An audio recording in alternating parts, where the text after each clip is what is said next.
Well, thank you very much. It's an honor to have President Zelensky of Ukraine, and we've been working very hard, very close. So we've actually known each other for a long time. We've been dealing with each other for a long time and very well. We had a little negotiation spat, but that worked out great. I think for both countries, I think for the world, actually, beyond both countries. And we have something that is a very fair deal. And we look forward to getting in and digging and working and getting some of the rare earth. But it means we're going to be inside, and it's a big commitment from the United States, and we appreciate working with you very much. And we will continue to do that. We have had some very good discussions with Russia. I spoke with President Putin, and we're going to try and bring this to a close. It's something that you want and that he wants. We have to negotiate a deal. But we've started the confines of a deal, and I think something can happen. The big thing is the number of soldiers, mostly at this point, but soldiers being killed. You're losing thousands of soldiers. So on both sides, we're losing a lot of soldiers, and we want to see it stop. And we want to see the money get put to different kinds of use, like rebuilding. And we're going to be working very hard. But we've had a lot of very good conversations. I will say until we came along, the Biden administration didn't speak to Russia whatsoever. They didn't speak to anybody. They just allowed this to continue. And I will say that, I'll say in front of you, you've heard me say it 1,000 times, if I were president, this war would have never happened. We would have had a deal negotiated for you without having to go through what you've gone through. But your soldiers have been unbelievably brave. We've given them great equipment, but somebody has to use the equipment. They've been unbelievably brave, and we give them great credit. This was supposed to be over very quickly, and here we are 3 years later. So I give tremendous credit to your generals and your soldiers and yourself in the sense that it's been very hard fighting, very tough fighting. They're great fighters. And you have to be very proud of them from that standpoint. But now we want to get it over with. It's enough, right? We want to get it over with. So it's an honor to have you here. Thank you very much for coming. We're going to sign the agreement at the conference in the East Room in a little while, right after lunch. And we'll be having lunch together. We're also discussing some other things. And we appreciate everybody being here. It's somewhat of an exciting moment, but the really exciting moment is when they stop the shooting or we end up with a deal. And I think we're fairly close to getting that, and an honor to have you. And please, I'd like to say something. Yeah, thank you so much, Mr. President. Thank you for invitation. And really, I hope that this first document, will be first step to real security guarantees for Ukraine, our people, our children. I really count on it. And of course, we count that America will not stop support. Really, for us, it's very important to support and to continue it. I want to discuss it with details further during our conversation, and of course, the infrastructure or security guarantees. Because for today, I understand what Europe is ready to do. And of course, I want to discuss with you what United States will be ready to do. And I really count on your strong position to stop Putin. And you said that enough with the war. I think that is very important, Ben, to say these words to Putin at the very beginning of war, because he is a killer and terrorist. But I hope that together we can stop him. But for us, it's very important to, to save our country, our values, our freedom and democracy, and of course, no compromises with the killer about our territories, but it will be later.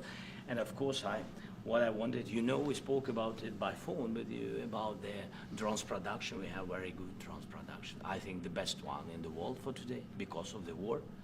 Yes, and of course, we need very much the air defense. You have the best air defense in the world, and really you helped us under attacks of Russians, and I want to speak how we can exchange the licenses. We're open to share the licenses of all our drones with you, of course, with the United States, and we need licenses for quick production of air defense. Even after the war, we need our nation to be calm, that we are secured. So that's why we need this air shield.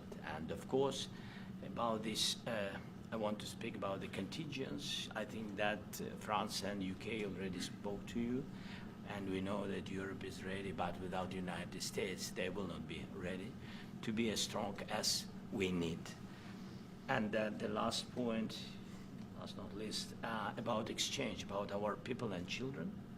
And you know that these crazy Russians, that they stolen 20,000 of children, Ukrainian children. They changed their names, they changed their families, relatives, and now they're in Russia. We want to bring them back, and really, it's a big dream, task, and goal for me, and our warriors.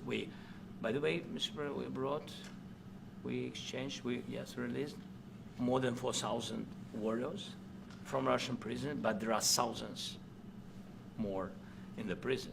I wanted to share with you some images, how it's just can I now? Yeah, please, please. One minute. Just you to understand in what circumstances, in what situation they are, and what the attitude of Russia to our prisoners. That guys, just you before and after. And you see before and after, just you to understand. Now thousands of such guys, ladies and men, there, and so they don't eat, they beat them, and they, so they do a lot of bad things.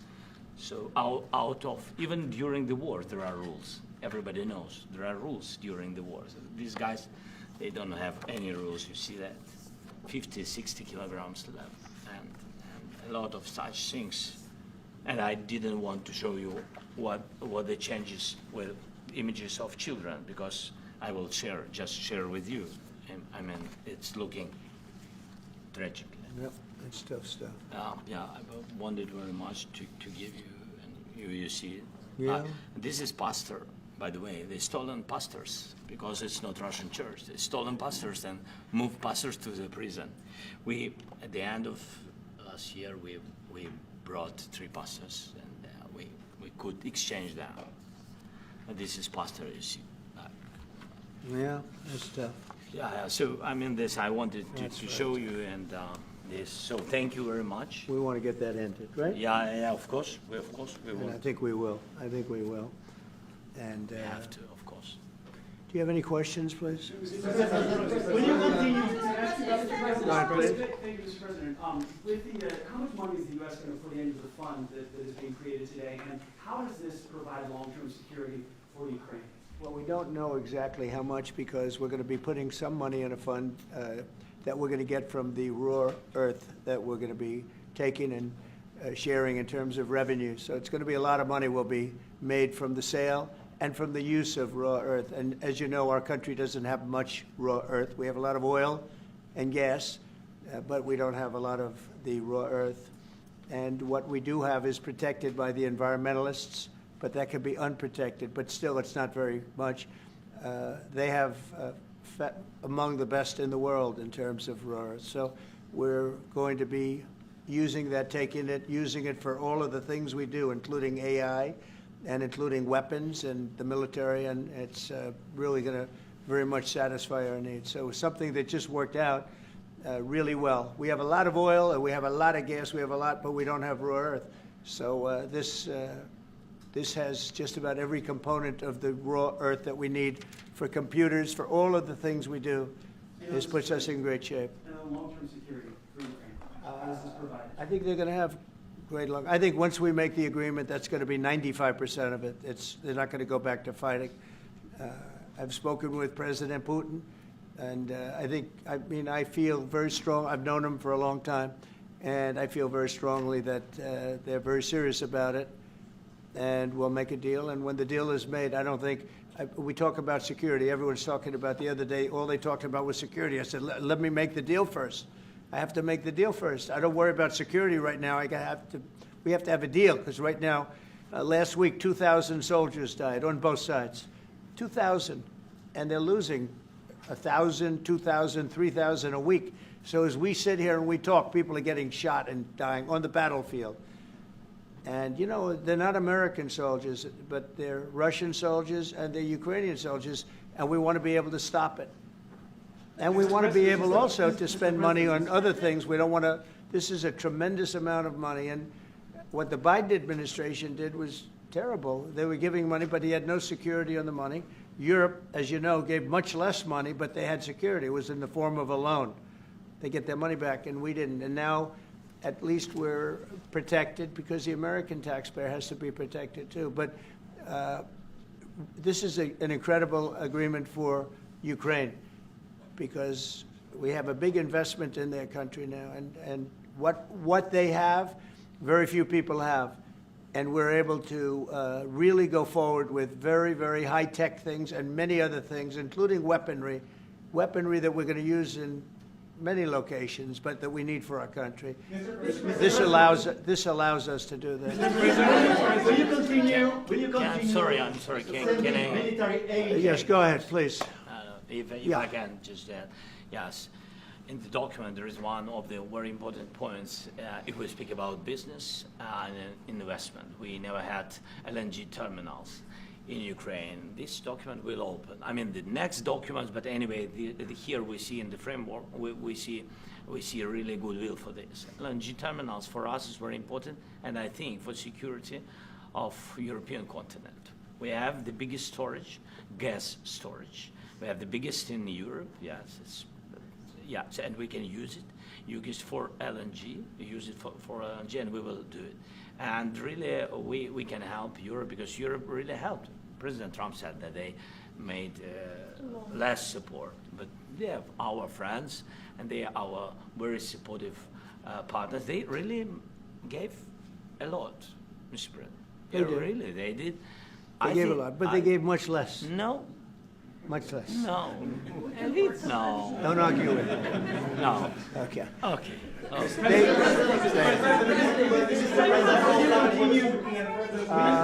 Yeah, please. Mr. President Trump, you have repeatedly called the deal with Ukraine as a historical one. And as a president of the United States, you make historical decisions in other issues which affect America and other world. So what place in the world history do you want to take? And do you associate yourself with any famous historical figures? Yeah, I'd say George Washington, Abraham Lincoln. I would say I'm far superior to George Washington and Abraham Lincoln. Now, you know I'm only kidding, right? Because when I say that, the fake news is going to go wild. They're going to say he considers himself to be better than Washington. But you never know. You never know. I don't compare myself to anybody. I'm here to do a job. We've had a great 35 days or whatever it might be, a month, a little more than a month. We've accomplished tremendous amounts. Not only this would be a very great achievement if we could get the war stopped and get them back to normalization. I think that's going to happen. We've had very good talks on both sides, as you know. But I think we've done a very good job, just generally. If you look at all of the things we've done in 30 days, they're saying there's never been a opening for a president. The first month, there's never been a first month like we've had. And this is one of the very important things. This, to me, is one of the most important things because we have tremendous death taking place as we speak, and I don't want to have that. You know, think of the parents, whether they're in Russia or Ukraine, think of the parents of all these people being killed needlessly. They came to our territory. Should have never started. This would have, if I were president, this would have never started. Mr. President, will you continue sending military aid to Ukraine after the U.S. signs this agreement with Ukraine? Yeah, we're going to be continuing. President Zelensky, do you feel like the U.S. is on your side, that President Trump is on your side at this moment? What do you think? He wants to know, do you think that, sort of a stupid question, because I guess we wouldn't be here if I wasn't. You know? But I think that the United States on our side from the very beginning of occupation, and I think that President Trump on our side, and of course, I'm sure that the United States President will not stop support. This is crucial for us. It's important for us. Yes. And Putin, the president speaks about the people and the soldiers which are dying, but they came to our territory, they came to our land. They began this war, and they have to stop. And I think this is the question, was really the most important question. Can President Trump, I hope yes, with some other allies, to stop Putin, withdraw these enemies, our enemy, withdraw these troops from our land? And I think that you asked about the history, I think that if President, or when, he will stop Putin, if President Trump will bring peace to our country, I think he will be on this wall. We've had very, very good talks. What about military aid to Ukraine? President Zelensky just said that there'd be no compromises with Vladimir Putin. I just wanted to ask both of you. Firstly, are there compromises that you think that President Zelensky is going to have to make? And President Zelensky, is there anything that you think that you may be able to offer or bring to the table, for example, elections? Thank you. I think you're going to have to always make compromises. You can't do any deals without compromises. So certainly he's going to have to make some compromises, but hopefully they won't be as big as some people think you're going to have to make. That's all. It's all we can do. I'm here as an arbitrator, as a mediator to a certain extent between two parties that have been very hostile, to put it mildly. They've been very hostile. There's been a vicious war. There's been a vicious war. You know, it's a very level battlefield, and those bullets go out, and as I've said many times, we were talking about it with Pete, many times the only thing stopping those bullets is a human body. And in the case we're talking about, generally young human bodies are stopping a lot of bullets. It's dead level. That's why it's great farmland. It's great land. It's great farmland, but there's very little protection against the bullets that are being, and other things that are being shot. So all I can do is see if I can get everybody at the table and get an agreement. And I think we're going to end up with an agreement. Otherwise, I wouldn't probably be even here today. Mr. President, I've got two questions for you. Do you think ultimately your legacy will be the peacemaker and not the president that led this country into another war and ended foreign wars? And I've got a question. I hope it will. I mean, I hope I'm going to be remembered as a peacemaker. This would be a great thing if we could do this. I'm doing this to save lives more than anything else. Second is to save a lot of money, but I consider that to be far less important. So I hope I'm going to, thank you, Brian, for that question. It was a nice question. I hope I'll be known and recognized as a peacemaker. This would be a great thing to solve. This is a very dangerous situation. You know, this could lead to a third world war. This was headed in the wrong direction. If this election were lost, if we didn't win this election, and by the way, we won it by a lot. That was a mandate. We won every swing state. We won the popular vote by millions and millions of votes. We won everything. The districts, you look at the areas of red, take a look at a map. This was a big mandate, and this was one of the things. I said, we're going to get this thing settled. If we didn't win, I think this could have very well ended up in a third world war, and that would not have been a good situation. What was your second question? My second question for President Zelensky. No. Why don't you wear a suit?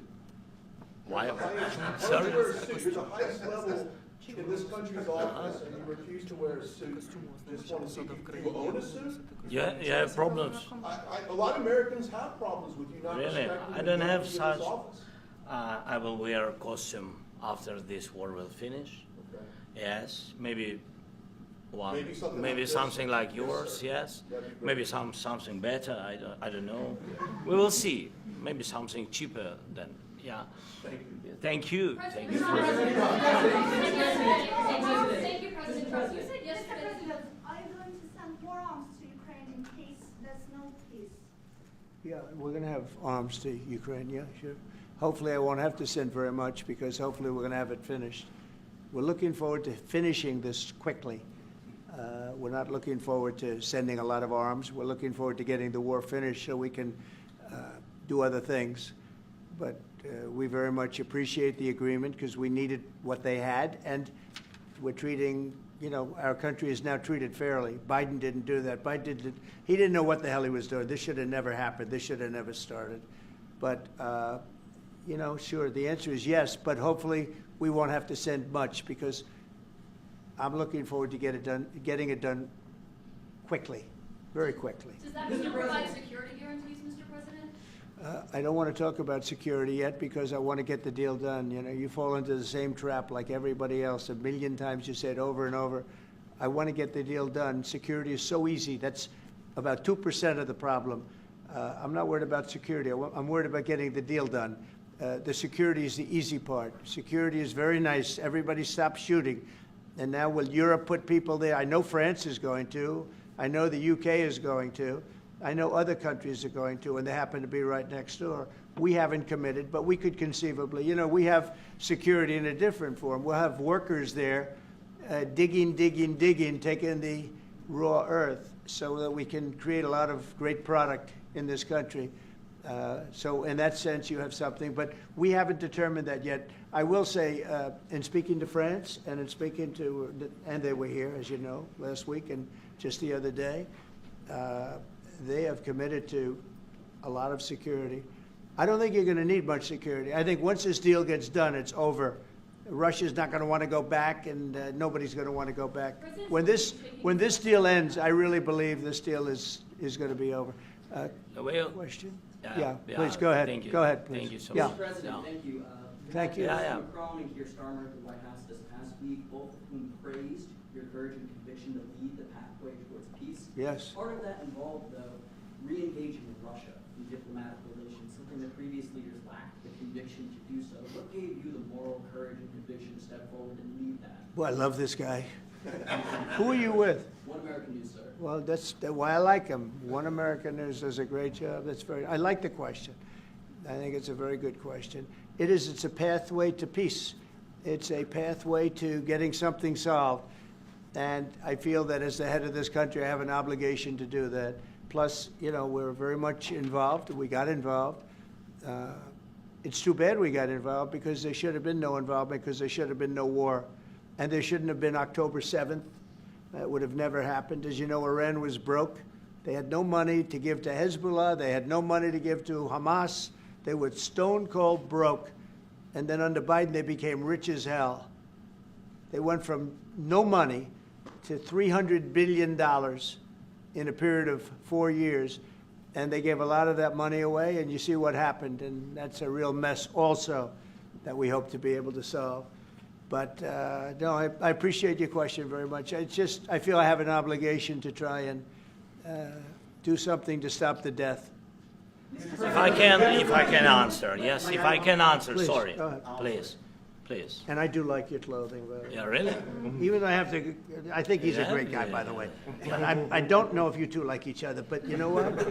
I think he's dressed. I think he's dressed I like beautifully. this guy. I don't know I think him. he's dressed beautifully. So I have more serious things than answer on such Yes, questions. that's I will good- answer on more serious that's a good questions if statement. I can. Yes. Yeah, so please, about security guarantees and about just ceasefire. We can't just speak about ceasefire and speak. It will not work. Just ceasefire will never work because I'm like a president.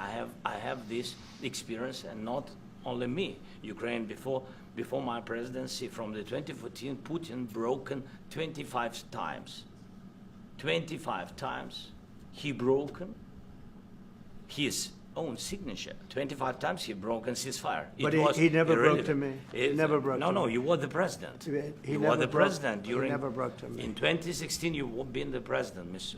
President. You've been the president, but he had, of course, not with you, but he had during those periods. He had conversations with our side, and we had Normandy format. You know, the France, Germany, Ukraine, and Russia, and he broken 25 times. That's why we will never accept just ceasefire. It will not work without security guarantees. Security guarantees, maybe President is right about this document and other, but this document is not enough. Strong army is enough because his soldiers afraid, Putin's soldiers afraid of our soldiers when we're strong enough. If we are not strong enough, if we are empty, if our storage is empty, we can't defend our land. Today, you know, he knows that we have, all the world knows that we have meeting, yes? Why he's using ballistic? Putin today using ballistic on our hospitals, schools, and etc. Ballistic. So he knows that we are here and that President Trump is really have goodwill to stop this war. And you hear now the president. So why he's using? So he doesn't want to stop. He doesn't want. But I hope that we will do it. Really, we'll do it. Security. When we speak about security guarantees, when the Europeans are ready for contingents, they need USA backstop. If there will not be United States, we will not never have any contingents, strong contingents from the Europeans, because they don't want to divide alliance connection between the United States as the main and strongest ally and Europeans. And this is crucial, this is important. That's what we want to speak about very much. This is very important. And air defense. So air defense, really, we have big deficit with all these systems, and we need to provide this. We need it very much. Otherwise, Putin will never stop and will go further and further. He doesn't want. He hates us, you know? It's not about me. He hates Ukrainians. He thinks that we are not a nation. He thinks, and he shares these thoughts, I think maybe with your team also, I don't know. But with all the Europeans, in media, official and not, he always said that there is no such country, such nation, such language, and such life like Ukrainian. No, he really doesn't respect all the Ukrainians, and he wants to destroy us. And you are right, Mr. President, that's 2%. This document, maybe other documents, it's a very good start, very good, but it will not enough to stop this person. Should Russia change its Mr. President, may I have one more question, please? Yeah, go ahead. I asked President They have to Zelensky pay. this question. This is the rule. This is the rule of the war. This is the rule of the war. During all the centuries, all the history, this is the rule of the war. Who began, those pay. This is the rule. Putin began this war. He has to pay all money for innovation. He has to pay. Of course, some Russian assets, what we have in Europe, about 300 billion, we can use them. We can use for innovation and buy military support from the United States also. We can do it, but it's not enough. It's not enough. I asked this question that you didn't like because I wanted to know. Go ahead, please. Wait 1 second. I asked this question that you didn't like because I wanted to know if you want to position yourself in the middle between Russia and Yes, Ukraine, I or do. on the Ukraine side. No, I'm in the middle. I want to solve this thing. I'm for both. I want to get it solved. And it's wonderful to speak badly about somebody else, but I want to get it solved. If we can solve it, great. If we can't solve it, they're going to have to fight it out, and who knows what's going to happen. But I want to see it get solved. May I follow up? One more question about U.S. troops in Europe. After Russian invasion of Ukraine, your predecessor sent additional troops to Eastern Europe, including Poland, my country. Yeah. Are you committed to keeping these troops on the eastern flank of NATO in the future? I'm very committed to Poland. I think Poland has really stepped up and done a great job for NATO. They, as you know, they paid more than they had to. They are one of the finest groups of people I've ever known. I'm very committed to Poland. What about Baltics? Poland's in a tough neighborhood, you know. What about the Baltics? The Baltics, they got a lot of, it's a tough neighborhood too, but we're committed. We're going to be very committed, and we're committed to NATO. But NATO has to step up, and the Europeans have to step up more than they have. And I want to see them equalize, because they are in for far less than we're in, and they should be at least equal. You understand that? Why is the United States, we have an ocean in between, why is the United States in for so much more money and other things as Europe? With that being said, and as you said, they've also been obviously very helpful, but we have put in far more than they have, and I think they should equalize. Mr. President, Yeah, please, go ahead. About the agreement again today, what changed between the first time that Secretary Bessent gave President Zelensky the agreement and today for the signing? We made a deal. So What was the I'm difference? just, Was there a deciding factor, or was there- I'm a business person. We made a deal. That's what changed. General- I didn't think we were going to make a deal, and we ended up making the deal, so that changed. You know? Mr. President, what and how do you envision a trilateral summit with President Zelensky and Putin? I don't know, but it's, well, they don't like each other. I can tell you that. Okay. They do not like each other. This is not a love match, and it's unfortunate. That's why you're in this situation. The United States should not have allowed this to happen, okay? The United States, run by a man that didn't know much, I'm going to be very nice, run by an incompetent person, very incompetent person, should never have allowed this to happen. I've stopped wars. I've stopped many wars. My people will tell you, I stopped wars that nobody ever heard about. I stopped wars before they ever started. You can look at some of, I could give you a lot of nations that would tell you right now they were probably going to war. I could tell you right now there's a nation thinking about going to war on something that nobody in this room has ever even heard about. Two smaller nations, but big, still big. And I think I've stopped it. But this should have never happened. Mr. President, About sorry, just a second. About any negotiations. First of all, I want really to tell you, and I think that everybody understands that Ukraine, more than Ukrainians, nobody wants to stop this war. But at the future, any negotiations, it's understandable that two sides of the war, not Russia and the United States, because this is not the war between Russia and the United States. This is a war of Russia against Ukraine and Ukrainian people. So these two sides will be at the anyway will be at the negotiation table. Then of course United States, like the strongest partner of the Ukraine, and of course Europe. I think Europe is very important. I want to speak about it with the president. Yes, Europe is very important for us because we really defend Europe for today. All Europeans really recognize that we are defending line, and they have real life, and our people are dying. That's why they helped us. And also, it's about the NATO. Yes, between, like the president said, you have big, nice ocean. Yes, between us. But if we will not stay, Russia will go further to Baltics and to Poland, by the way. But first to the Baltics. It's understandable for them because they've been in the USSR. You know, they've been one of the republics of the USSR, and Putin wants to bring them back to his empire. It's a fact. And when he will go there, if we will not stay, you will fight. Your American soldiers, it doesn't matter, do you have ocean or not, your soldiers will fight. Mr. President, would you be willing to visit Ukraine, maybe Kyiv or Odessa, which is known to be a very Euro Black Sea? It was my question. Yeah. I'm sorry. I don't want to talk about Odessa now. Let's not talk about Odessa. I want to talk about making a deal, getting peace. We don't have to talk about Odessa, but a lot of cities have been destroyed. There are a lot of cities that are not recognizable. There's not a building standing. No, and a lot of things have Mr. President, you have to come and to look. No. We have very good cities. Yes, a lot of things have been destroyed, but mostly cities alive, and people work, and children go to school. Sometimes it's very difficult. Sometimes closer to front line, children have to go to underground schools or online, but we live. Ukraine is fighting, and Ukraine lives. This is very important.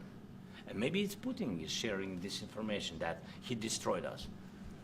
No, he lost 700,000 people, 700,000 soldiers. He lost everything. Yes. So. Mr. President, Mr. when did you President, last speak one more. with I mentioned Mr. Poland. President, thank you. Please, Mr. go ahead. President, when did you last speak with President Putin, and what did he say that A couple of days ago. And what did he tell you that gave you the assurance that he wanted peace? Well, that's what I do. My whole life is deals. I know pretty good. And I've known him for a long time. I've dealt with him for a long time. He had to suffer through the Russia hoax. You know, Russia was a hoax. It was all Biden. It was nothing to do with him. So he had to suffer through that, and he was able to do that. I think that he wants to make a deal, and he'd like to see it end. That's all I do. That's what I do. My whole life, that's what I do is make deals. And I'm in the middle of a mess because this is a real mess. It's a very dangerous one. If this doesn't get solved now, it's not going to get solved for a long time. So I hope we're going to get it solved. In the back, please. Thank you, Mr. President. Prime Minister Starmer claimed repeatedly that his government believes in free speech and was not engaged in censorship. But his country's government arrests people for memes and thought crimes, and even more worrisome is pressuring American companies to censor Americans on its behalf. How can he be a reliable, trustworthy partner when he says things that are demonstrably false on such an important topic? Well, we actually spoke to him about that yesterday, and we thought they took it very, very much too far. JD was very strong on it, so was I, so was Marco, and we've been speaking to him about it. Marco, would you like to say something about that? We have concerns, obviously, with the conduct of those, particularly as it impacts Americans. And there's real concern that American speech, which is online, could fall into the hands of British or any country's jurisdiction. And so this is a point the Vice President made in Munich, and I think it's a very compelling one that unites us with Europe as much as anything else is these shared values, and one of them being free speech. And so if Americans are threatened by it, we're going to need to take action in that regard. Mr. President. It's actually a very important question. We spoke about this in detail with the Prime Minister, the Foreign Secretary, and others at lunch yesterday, and I know that Secretary of Commerce Lutnick followed up in private meetings last night. This is really important. We believe Americans have the right to speak their mind, even if we in this room disagree with them. They have the right to speak their mind in the public square, which is often online these days. And we're going to defend that right as it pertains to American companies and American citizens vigorously if we have to. I do think that under the President's leadership, we're going to find common ground with our friends in the UK on this question, but it remains to be seen. The principle that will guide us is we believe in free speech in this country, and we'll fight for it for American citizens. Mr. President, on the deal, is there any other oil and gas component to the deal? Is it all critical? A little bit. We'll see. On LNG? But we're not really looking for that so much. We got a lot. We have more than anybody in the world, by far. So no, we're not talking about it too much, but a little bit. I think it affects also, but for the most part, no. And sir, is there any agreement from Ukraine to purchase U.S. LNG as part of the deal, or is that on the table at all? No, Mr. President, we don't need that. Mr. President, I just wanted to ask you about, you just mentioned that you'd spoken to Vladimir Putin a couple of days ago. Just to be clear, that's a new call, not the one that you were I've spoken to him on numerous occasions. Okay. And how was the latest call? And what did you discuss? How did it go? Are you serious with that question? I am. I'd love to know. It went well. I think we're going to have a deal. On the minerals deal, Mr. President, some of those minerals are in the east of Ukraine, not far from the front lines, and in areas that Russia... A very good question. Thank you so much. Will you direct President Putin to withdraw his forces from those areas if there's U.S. interest? Well, we'll take a look at the time. We have a lot of area. It's a very big area we're talking about, so we'll take a look. I'll study that and I'll see. And who would protect those minerals if they are U.S. interest? Would that be Ukrainian They'll be forces, protected. The European agreement forces, will protect them. US The agreement, yeah, we're signing an agreement. You know? Right, but what if Russia tries to invade or orders Russian aggression in their spots? I just told you, I don't think that's going to happen. And if that were going to happen, I wouldn't make a deal. If I thought that was going to happen, I wouldn't make a deal. Some people may wonder why... You know, they ought to focus on CNN on survival, not asking me these ridiculous questions. Right. Focus on surviving, because CNN's got such low ratings, I don't think they're going to survive. Let's go. Yeah, please, go ahead. One more. Since I already mentioned Poland.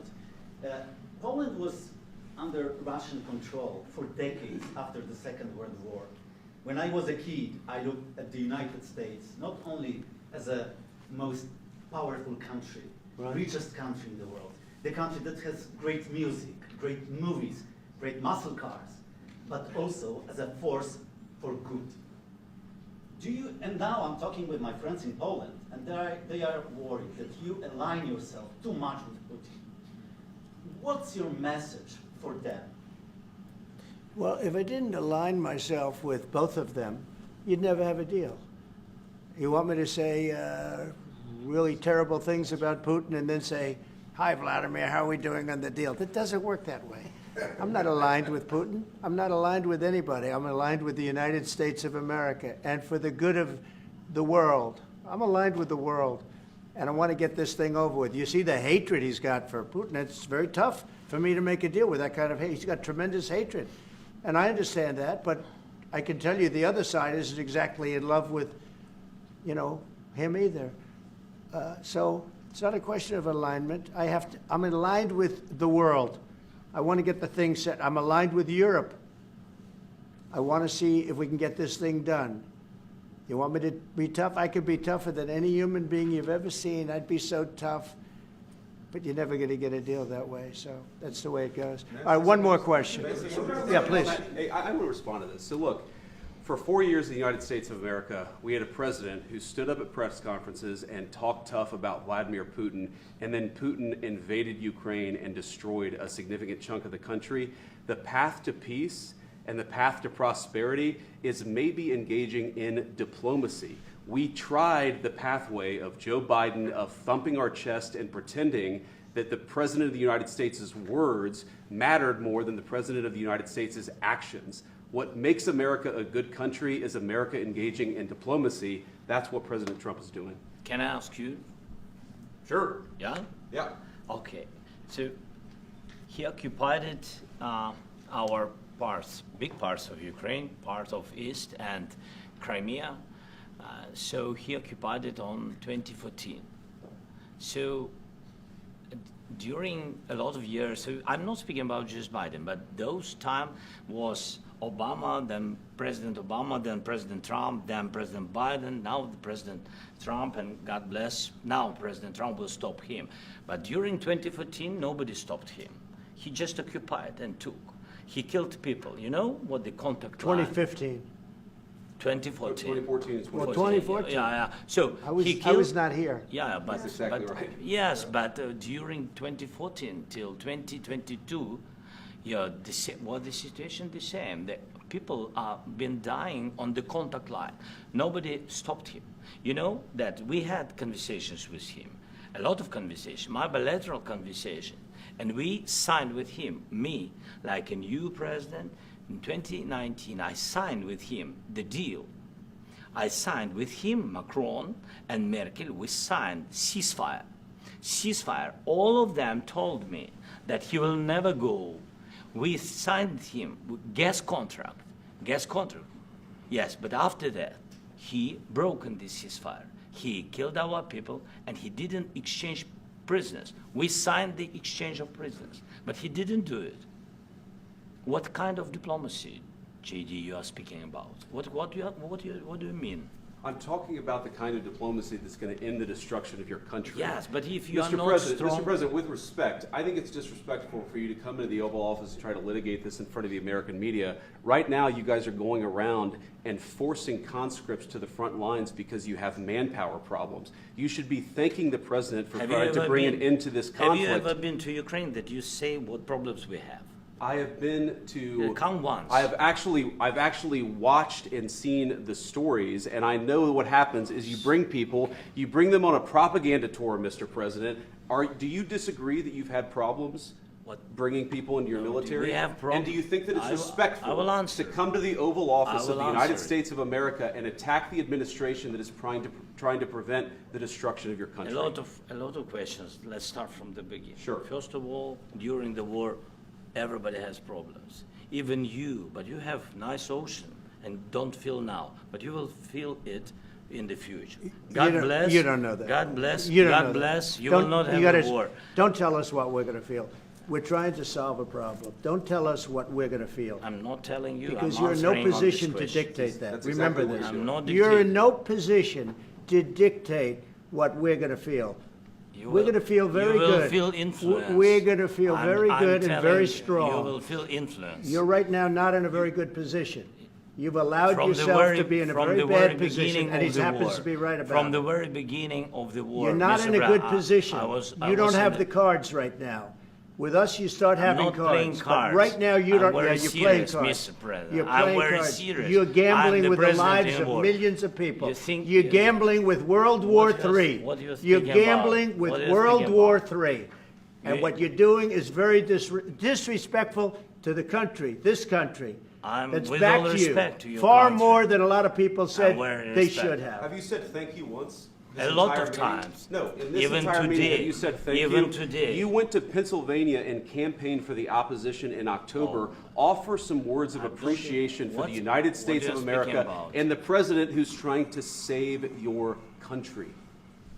Please, you think that if you will speak very loudly about the war, you He's can... not speaking loudly. He's not Yeah. speaking loudly. Your country is Can I- in big can- trouble. can I Wait a answer? minute. No. Can You've I done a lot answer? of talking. Your country is in big trouble. I know. You're not I winning. know. You're not winning this. you have a damn We- good chance of we are coming out staying, okay because of Mr. us. President, we are staying in our country, staying strong from the very beginning of the war. We've been alone, and we are thankful. I said thanks You haven't in been this alone. cabinet, You and haven't not been only alone. in this cabinet. We gave you, through I this said thank stupid you. president, $350 billion. You voted We gave for you your military president. equipment, You and you voted men for are your brave, president. but they had to use our military. What about if, West if you didn't have You our invited military me- equipment, you invited if me you to didn't speak- have our military equipment, this war would have been over in 2 weeks. In 3 okay? days, I heard it from Putin. In 3 days, this is something Maybe new. less. In 2 weeks, of course, yes. It's going to be a very hard thing to do business like this, I tell you. Just say thank you. I Except- said a lot of except times that thank there- you except to that- American people. Except that there are disagreements, and let's go litigate those disagreements rather than trying to fight it out in the American media when you're wrong. We know that you're wrong. But you see, I think it's good for the American people to see what's going on out here. I think it's very important. That's why I kept this going so long. You have to be thankful. You don't have the I'm cards. thankful. You're buried there. Your people are dying. tell you You're again, running I low know. on soldiers. Don't- Listen, don't, please, you're running Mr. low on President. soldiers. It would be a damn good thing. Mr. And then President. then you tell us, I don't want a ceasefire. I don't want a ceasefire. I want to go and I want this. Look, if you could get a ceasefire right now, I tell you, you take it so the bullets stop flying and your men stop getting killed. Of course, we want to stop the war. But But you're I saying said, you don't want a ceasefire. But I said to you, I want a ceasefire. with guarantees. Because you'll get a ceasefire faster than an agreement. Ask our people about ceasefire, what they think. That wasn't it doesn't with matter me. for you what. That what wasn't this with me. nation- it That was wasn't with you. a guy named Biden, who was not a smart person. But this That is was your, with, this that was is with your Obama. president. It was your president. Excuse me. That was with Obama, who gave you sheets, and I gave you javelins. Yes. I gave you the javelins to take out all those tanks. Obama gave you sheets. In fact, the statement is Obama gave sheets and Trump gave javelins. You got to be more thankful, because let me tell you, you don't have the cards. With us, you have the cards. But without us, you don't have any cards. One more question to Mr. Vice President. I'm sorry. Going to be a tough deal to make, because the attitudes have to change. What if Russia breaks ceasefire? What if Russia breaks peace talks? What do we do then? I understand that it's a heated conversation right now. What are you but saying? what if She's asking, what if Russia breaks the ceasefire? What if anything? What if a bomb drops on your head right now? Okay? What if they broke it? I don't know. They broke it with Biden because Biden, they didn't respect him. They didn't respect Obama. They respect me. Let me tell you, Putin went through a hell of a lot with me. He went through a phony witch hunt where they used him and Russia. Russia. You ever hear of that deal? That was a phony Hunter Biden, Joe Biden scam. Hillary Clinton, Shifty Adam Schiff. It was a Democrat scam. And he had to go through that. And he did go through it. We didn't end up in a war. And he went through it. He was accused of all that stuff. He had nothing to do with it. It came out of Hunter Biden's bathroom. It came out of Hunter Biden's bedroom. It was disgusting. And then they said, oh, the laptop from hell was made by Russia, the 51 agents. The whole thing was a scam. And he had to put up with that. He was being accused of all that stuff. All I can say is this. He might have broken deals with Obama and Bush, and he might have broken them with Biden. He did, maybe. Maybe he didn't. I don't know what happened. But he didn't break them with me. He wants to make a deal. I don't know if you can make a deal. The problem is I've empowered you to be a tough guy. And I don't think you'd be a tough guy without the United States. And your people are very brave. But you're either going to make a deal or we're out. And if we're out, you'll fight it out. I don't think it's going to be pretty, but you'll fight it out. But you don't have the cards. But once we sign that deal, you're in a much better position. But you're not acting at all thankful. And that's not a nice thing. I'll be honest, that's not a nice thing. All right, I think we've seen enough. What do you think? Huh? This is going to be great television, I will say that. All right. We'll see what we can do about putting it together. Thank you. Thanks.